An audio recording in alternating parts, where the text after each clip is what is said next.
மாநிலம் பாட்னாவில் மின்சாரத்தை நிறுத்தி போர்க்கால ஒத்திகையானது நடைபெற்று வருகிறது. இரவில் தாக்குதல் நடந்தால் என்னென்ன நடவடிக்கையை மேற்கொள்ள வேண்டும் என்பன குறித்து இந்த ஒத்திகையில் நடத்தப்படுகிறது. இது குறித்த கூடுதல் விவரங்களோடு இணைகிறார் நமது செய்தியாளர் சுசித்ரா. சுசித்ரா, விவரங்களை பதிவு பண்ணலாம். பீகார் மாநிலம் பட்னாவில் தற்பொழுது பிளாக் அவுட் தற்போது நடைபெற்று வருவது மிக முக்கியமாக பார்க்கப்படுது. நாடு தழுவிய பாதுகாப்பு ஒத்திகையினுடைய ஒரு பகுதியாக பீகார் மாநிலத்தில் தற்பொழுது பிளாக் அவுட் என்பது ஒட்டுமொத்த பட்னாவிலும் தற்பொழுது செயல்படுத்தப்பட்டுள்ளது மிக முக்கியமாக பார்க்கப்படுகிறது. பட்னா நகரம் முழுவதுமே இருளில் மூழ்கியுள்ளது நம்மால் காட்சிகளை பார்க்க முடிகிறது.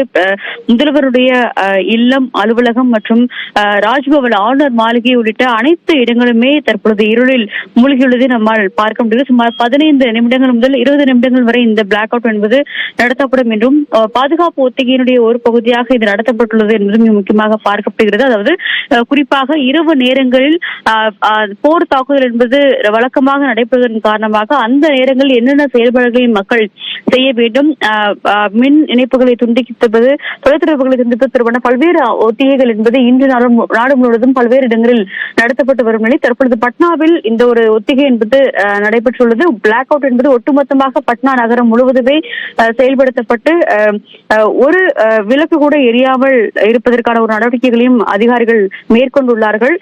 மிக முக்கியமாக மக்கள் அனைவரும் இந்த நேரத்தில் வெளியே செல்லக்கூடாது என்ற ஒரு அறிவுறுத்தலும் அங்கிருக்கும் அதிகாரிகள் மூலமாக அந்த ஒரு ரோந்து வாகனங்கள் அடிப்படையில் அறிவிக்கைகள் ஏற்கனவே வெளியிடப்பட்டிருந்தது மிக முக்கியமாக பார்க்கப்படுகிறது. ஒவ்வொரு நகரங்களாக பல்வேறு மாநிலங்கள் ஒட்டுமொத்தமாக 244 மாவட்டங்களில் இந்த பிளாக் அவுட் என்பது படிப்படியாக செய்யப்பட்டு வரும் நிலையில் தற்பொழுது பட்னாவிலும் பீகார் மாநிலத்திலும் அது செய்யப்பட்டுள்ளது மிக முக்கியமாக பார்க்கப்படுகிறது. தொடர்ந்து டெல்லியில் 8 மணிக்கு அந்த பிளாக் அவுட் என்பது நடைபெறும் என்ற ஒரு அறிவிப்பையும் மாநில அரசாங்கம் அறிவித்துள்ளது.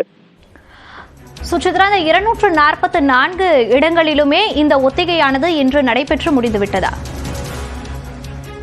ஒவ்வொரு மாநிலங்களும் அதற்கேற்ப பல்வேறு அந்த நேர அவகாசங்களை வழங்கியிருக்கிறார்கள். மிக முக்கியமாக டெல்லியை பொறுத்தளவில் 8 மணிக்கு அந்த பிளாக் அவுட் என்பது நடைபெற உள்ளது. அதே போல் பீகார் மாநிலத்தில் தற்பொழுது நடைபெற்று வருகிறது. உத்தரப்பிரதேச மாநிலத்தில் இன்னும் சற்று நேரத்தில் நடைபெறும் என்றும் எதிர்பார்க்கப்படுகிறது. பஞ்சாப் மாநிலத்தை பொறுத்தளவில் இரவு 10:30 மணிக்கு அந்த பிளாக் அவுட் என்பது நடைபெறும் என்ற ஒரு அறிவிப்பை அந்த மாநிலத்தினுடைய அதிகாரிகள் தெரிவித்திருக்கிறார்கள். ஒவ்வொரு மாநிலமும் இந்த பாதுகாப்பு ஒத்திகைகள் மட்டுமல்லாமல் பிளாக் அவுட் செயல்முறைகளையும் பல்வேறு கட்டங்களாக இன்று நாள் முழுவதும் செயல்படுத்தி வரும் நிலையில் பிளாக் அவுட் என்பதை பொறுத்தளவில் 6 மணிக்கு பிறகு ஒவ்வொரு மாநிலங்களும் தனித்தனியாக அவர்களுக்குரிய அந்த நேரங்கள் என்பதை ஒதுக்கி சுமார் அரை மணி நேரம் குறைந்தது ஒதுக்கி இந்த ஒரு பிளாக் அவுட் செயல்முறைகளை அவர்கள் செயல்படுத்தி ஒரு விழிப்புணர்வையும் ஏற்படுத்தி வருகிறார்கள். மக்களையும் இந்த போர்க்கால ஒரு பாதுகாப்பிற்காக, விழிப்புணர்விற்காக இந்த ஒரு ஏற்பாடுகளையும் அவர்கள் செய்து வருவதை நம்மால் பார்க்க முடிகிறது. சுசித்ரா, இந்த ஒத்திகை விவரங்களை பதிவு செய்தமைக்கு நன்றி சுசித்ரா.